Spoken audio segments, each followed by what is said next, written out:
Hello everyone, আসসালামু আলাইকুম। আশা করছি আপনারা সবাই অনেক ভালো আছেন। আলহামদুলিল্লাহ, আল্লাহর রহমতে এবং আপনাদের দুয়ায় আমরাও ভালো আছি। আজকে রাতে আমরা চলে যাব একটা গায়ে হলুদের প্রোগ্রামে। সেখানে যাওয়ার জন্য ছেলে মেয়েকে রেডি করিয়ে দিয়েছি। আর আমাদের বাসা থেকে বের হতে হতে অনেকটাই লেট হয়ে গেছে। আজকে আপনাদের সাথে একটা মজার বিষয় শেয়ার করি। আমার মেয়েটা যেহেতু অনেকটা সকালে ঘুম থেকে উঠে স্কুলে গিয়েছিল, তাকে আমি যখন মেকআপ করাচ্ছিলাম সেই ফাঁকে ঘুমিয়ে গিয়েছে। তাই সে ঘুমাচ্ছিল, তাকে আর ডিস্টার্ব করিনি। এই ফাঁকে আমিও রেডি হয়ে নিয়েছি। তারপর বাসা থেকে বের হয়ে পড়লাম। বাসা থেকে বের হয়ে যখন রাস্তায় গেলাম তখন দেখতে পেলাম রাস্তায় অনেক জ্যাম ছিল। আমাদের প্রায় আধা ঘন্টা লেগে গিয়েছিল শুধুমাত্র এই ব্রিজটা পার হতে। তারপর চলে গেলাম বড় ভাইয়াদের বাসায়। সেখানে গিয়ে গায়ে হলুদের এই গহনাগুলো পরে নিলাম। আর ওই বাসার সবাই এখনও পর্যন্ত রেডি হচ্ছিল, তাই তাদেরকে রেখে আমরা আগেই চলে আসলাম প্রোগ্রামে। আমরা যেহেতু বাইকে করে এসেছি, আমাদের এখানে খুব একটা বেশি সময় লাগেনি আসতে, আর ওদের আসতে অনেকটা লেট হয়ে গেছে।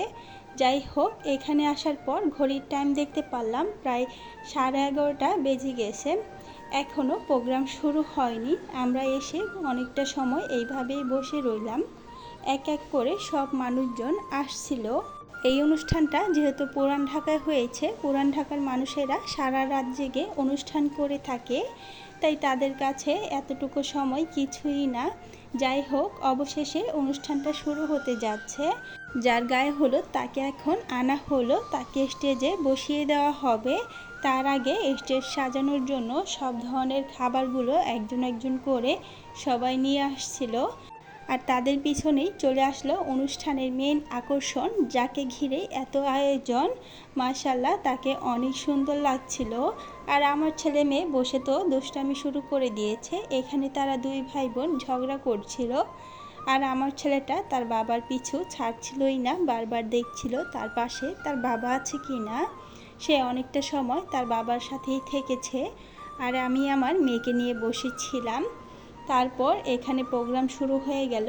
এক এক করে সবাই গায়ে হলুদ দিয়ে আসছিল। হলুদ দেওয়া শেষ করে এখানে সবাইকে খাবার দিয়ে দিল। এখন আমরা খাবার খেয়ে নিচ্ছিলাম।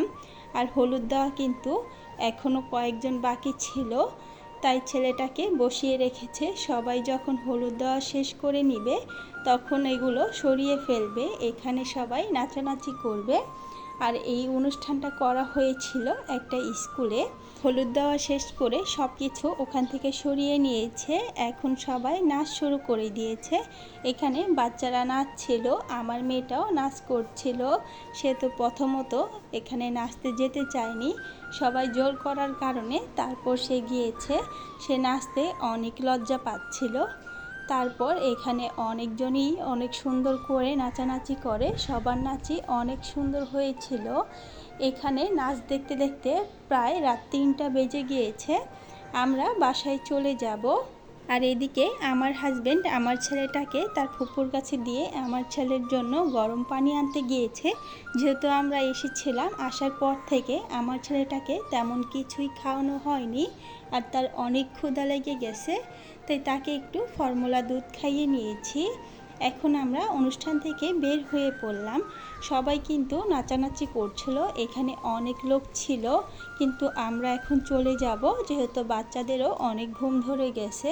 এখানে সবাই অনেক আনন্দ করছিল, তাই এখন আমরা যেহেতু বাসায় চলে যাব, যাওয়ার আগে সবার সাথে দেখা করে নিচ্ছিলাম। আর অনুষ্ঠানটা আমার কাছে অনেক ভালো লেগেছে। এখানে অনেকেই সেম ড্রেস পরে এসেছিল, তাদের দেখতেও অনেক ভালো লাগছিল। আপনাদের কাছে এই ভিডিওটা কেমন লেগেছে কমেন্ট করে জানিয়ে দেবেন।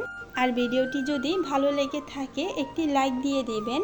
আসার পথে রাস্তায় অনেক জ্যাম ছিল, কিন্তু যাওয়ার সময় পুরো রাস্তাটা একদম ফাঁকা ছিল, যেহেতু কিছুক্ষণ পরই সকাল হয়ে যাবে। সবাই ভালো থাকবেন। আল্লাহ হাফেজ।